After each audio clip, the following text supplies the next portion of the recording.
How's it going, everybody? Welcome to another video. I just want to take this time to talk a little bit about the infrastructure of the body and some things that you can all do to start troubleshooting things that are going on with you and trying to get to the core of what is physically going on and where you can then, take necessary steps in the right direction towards your healing and well-being. So, all that being said, one of the things that I get a lot of is people coming to me and they'll say, Patrick, I have elbow pain. Patrick, I have knee pain. Patrick, I have lower back pain. Patrick, I have, pain in my, near my neck, in the base of my neck or wherever it is.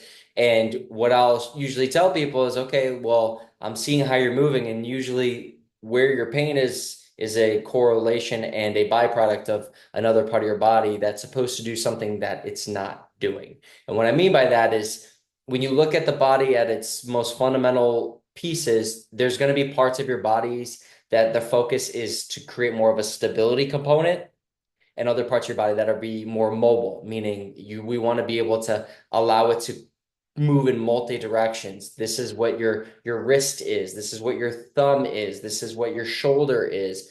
The base of your neck, everything in your ankle, right? Your hip joint, your shoulder joint, the middle of your back. So there's these parts of our body that are meant to be mobile.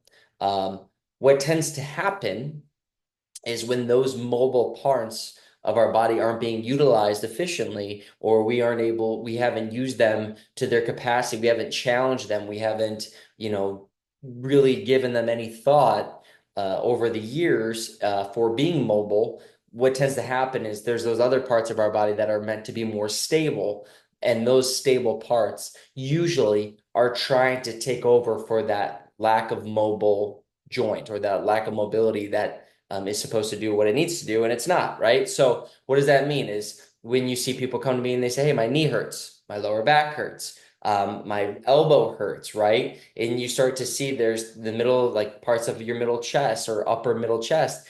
Those are stabilizers. There's parts of our body that are meant to stabilize. And when those aren't being able to be used just to stabilize, but your body's like, hey, this mobile wrist joint isn't very mobile.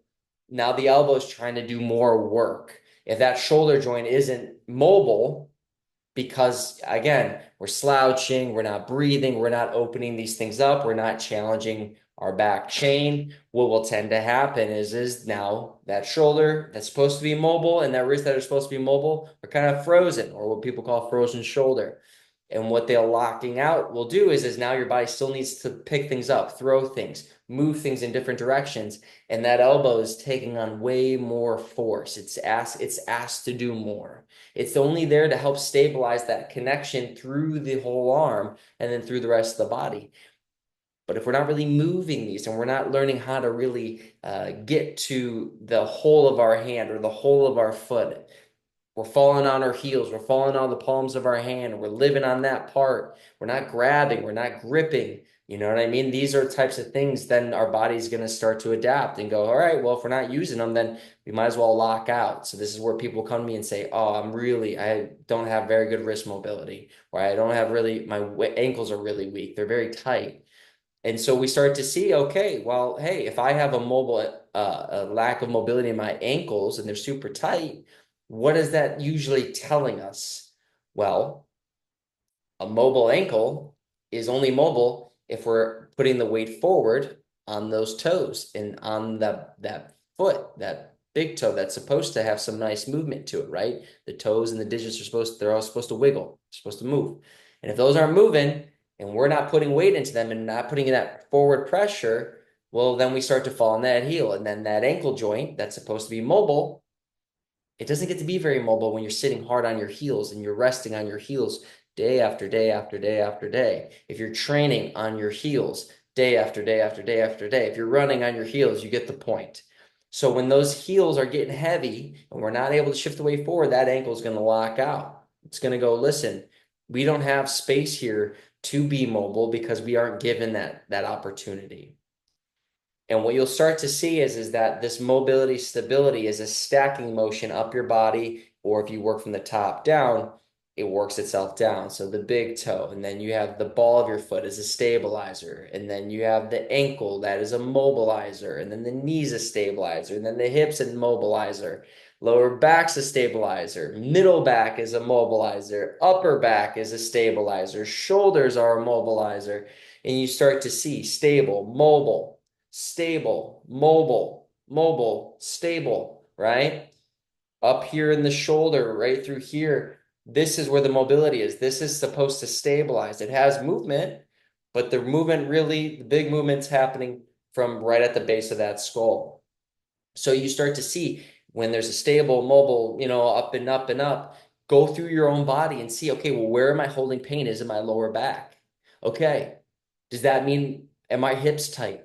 Is my ankle tight? Wow. Okay. These areas that are supposed to be mobile aren't very mobile. I understand. I can see a little more why my lower back is tight and why it's doing that. It's protecting me because those mobile areas of my body aren't getting utilized and worked to their full potential. So this video isn't to give you all like do this, this, and this, because everybody is different. But I will say, if you are somebody who's watching this, go and look and assess your own body. Pay attention. Okay, where's the pain signals coming? Okay, great. Where are my joints? Where's my ankle? Can I move that ankle? Wow, it's very tight or very stiff. That tells me a lot. That tells us a lot. Is my hip then tight? Yeah. Do my knees hurt a lot? Yeah. Okay. Wow, I can see one thing I'm going to need to do is start to create a little bit of movement, a little bit of motion through those ankles. So if that means just getting in the habit of moving the ankles, moving the wrist, it's just starting that process, moving the thumbs, wiggling the fingers, closing, gripping. There's a lot of things you can start to slowly do, even if you have arthritis, even if you have sciatica. There's a lot of small steps we can take. Many people don't see those as big steps because they are so small. But again, we're asking your body to go from trying to use these stabilizing joints that have been working overtime, and we're trying to ask them to relax. We're trying to go to a spot like a wrist or the fingertips, and they're like, whoa, we haven't worked this way in a long time.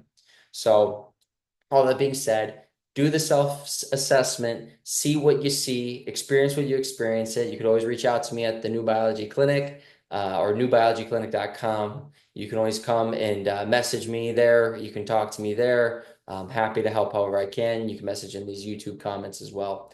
But I hope you all take this, start making those steps in the right direction for your health and wellness. And yeah, on that, I'll see you all next time. Have a wonderful rest of your day. And yeah, let's be self-aware, guys. All right. Bye, everyone.